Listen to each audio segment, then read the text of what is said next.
In the summer of 2025, a simmering tension between the United States and Canada exploded into a full-blown trade crisis.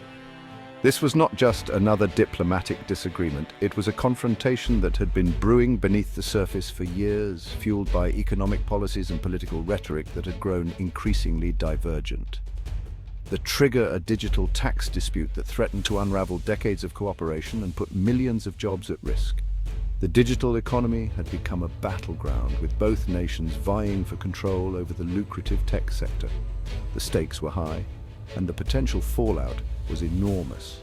President Trump, back in the White House, wielded economic threats, while Prime Minister Mark Carney faced the challenge of defending Canada's sovereignty without plunging the economy into chaos.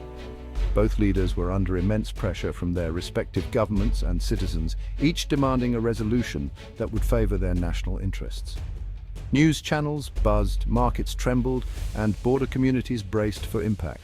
The uncertainty rippled through the stock markets, causing fluctuations that left investors on edge. Families and businesses in border towns watched anxiously, aware that their livelihoods could be directly affected by the outcome of these negotiations. This was more than a policy spat. It was a test of national resolve and a case study in modern diplomacy. The world watched closely, analyzing every move and statement, as diplomats worked tirelessly behind the scenes to find common ground. The world watched as two old friends stood on the brink. Would they find a way back, or was the special relationship about to break? The stakes were not just economic, but symbolic, representing the strength and resilience of a partnership that had weathered many storms. This is the story of how North America faced its greatest trade showdown. It was a moment that would define the future of the continent, testing the limits of diplomacy and the enduring bonds between two nations. The crisis began when Canada made a bold move to tax digital giants like Google and Amazon, companies that have become household names not just in North America but around the world. These tech behemoths have long dominated the digital landscape, providing services to millions of Canadians every day. Despite making billions in revenue from Canadian users through advertising, e-commerce, and digital services, these corporations paid only a fraction of that in local taxes thanks to international loopholes and outdated tax laws. After years of global negotiations that failed to produce a consensus, Canada decided to act alone. The government announced a 3% digital services tax, targeting revenues earned in Canada by large digital corporations, most of which are based in the United States.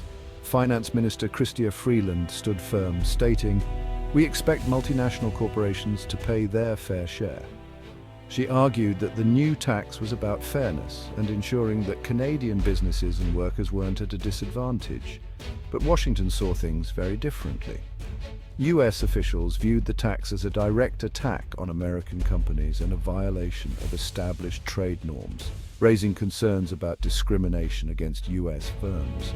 President Trump's administration responded with outrage, framing the tax as an economic assault on American innovation and jobs. The White House threatened retaliatory tariffs and warned of escalating trade tensions. With over $2 billion in goods and services crossing the US-Canada border every single day, the stakes were enormous for both economies. Any disruption could have ripple effects on jobs, prices, and supply chains. The move reignited old tensions between the two countries and gave Trump a powerful narrative. Even America's closest allies, like Canada, were taking advantage of the US, and it was time to push back hard. With both sides digging in, the stage was set for a major confrontation, one that would test the strength of the Canada-US relationship and the future of digital taxation worldwide. President Trump's response was swift and severe. He threatened 25% tariffs on a wide range of Canadian goods: steel, lumber, auto parts, maple syrup, seafood, targeting key regions to maximize pain. Prime Minister Carney condemned the threat, vowing Canada would not be bullied and was ready to retaliate. Behind the scenes, both governments prepared lists of counter-tariffs, escalating the standoff. American industry groups and border state politicians warned that tariffs would hurt US consumers and workers, while Canadians rallied behind their government. Polls showed over 70% of Canadians supported standing firm, even at economic cost. The 30-day clock was ticking and the continent braced for impact. The battle lines were drawn. The countdown to a trade war had begun. As the tariff deadline neared, anxiety gripped both nations. The uncertainty was palpable, stretching from bustling city centers to quiet rural towns. News outlets ran constant updates and social media buzzed with speculation and concern.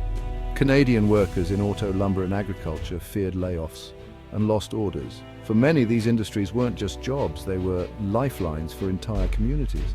The threat of plant closures and shrinking exports loomed large, casting a shadow over families who depended on steady paychecks. American businesses braced for higher costs. Home builders, manufacturers, and consumers all faced price hikes. Small businesses worried about staying afloat as supply chains grew more expensive. And families began to feel the pinch at the checkout counter. Cross-border communities, deeply intertwined, worried about the impact on daily life and local economies.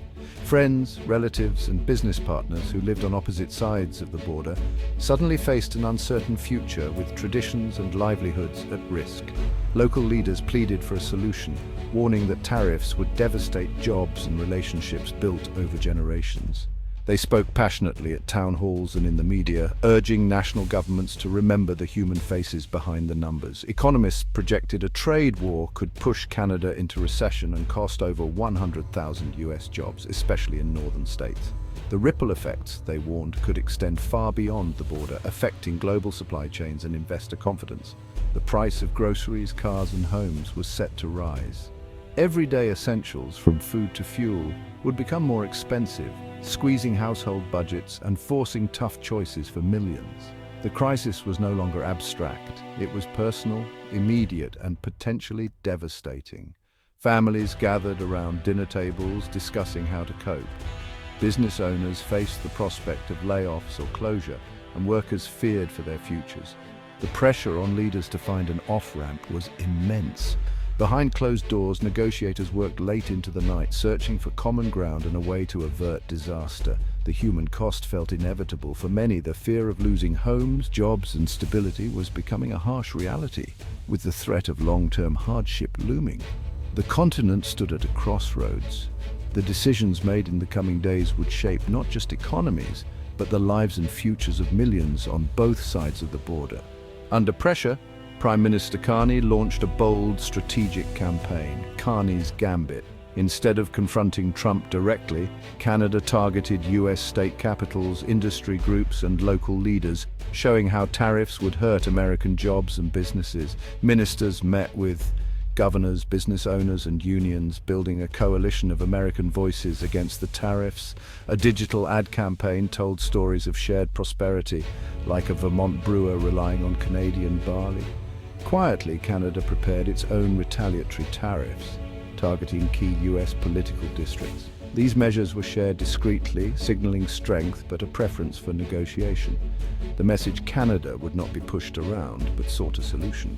It was a masterclass in strategic, patient diplomacy. The pressure shifted to Washington.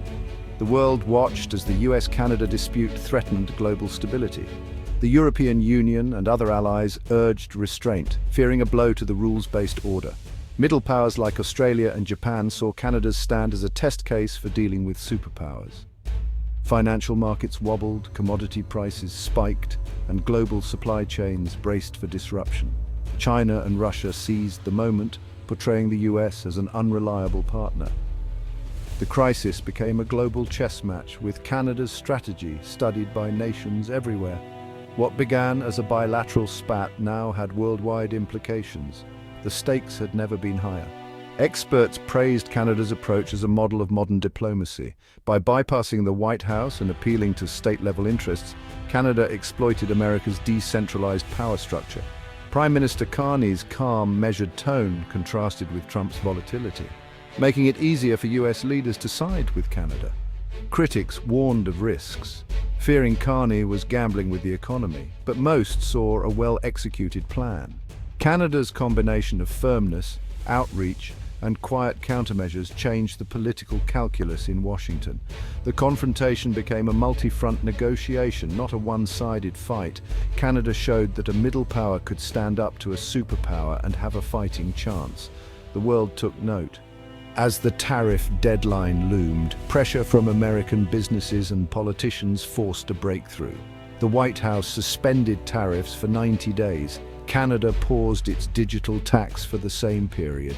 Both sides claimed victory, Trump for forcing talks, Carney for defending Canada and averting disaster. Negotiations shifted behind closed doors, focused on finding a lasting solution. The compromise accelerates adoption of the OECD's global tax framework with bilateral commitments to ensure timely implementation. Canada agreed to repeal its tax once the new system was in place. The US offered tax credits to offset the interim impact. The crisis ended not with a winner, but with a pragmatic deal that preserved the partnership. North America had stepped back from the brink. The lessened compromise and shared interests can still triumph. The 2025 Tariff Showdown left a lasting mark on the Canada-US relationship. It exposed the fragility of even the closest alliances and the need for constant dialogue and cooperation. Carney's strategy showed that middle powers can protect their interests without self-destructive conflict. The crisis highlighted the power of coalition building and calm, principled diplomacy. Ultimately, the solution was driven by the businesses and communities whose livelihoods depend on cross-border trade. The breakthrough reaffirmed that cooperation, not confrontation, is the path to shared prosperity. The crisis forced both nations to confront the complexities of their relationship and emerged stronger for it. The bridge between Canada and the US is worth defending, now more than ever. The lesson from the ledge: together, they are stronger.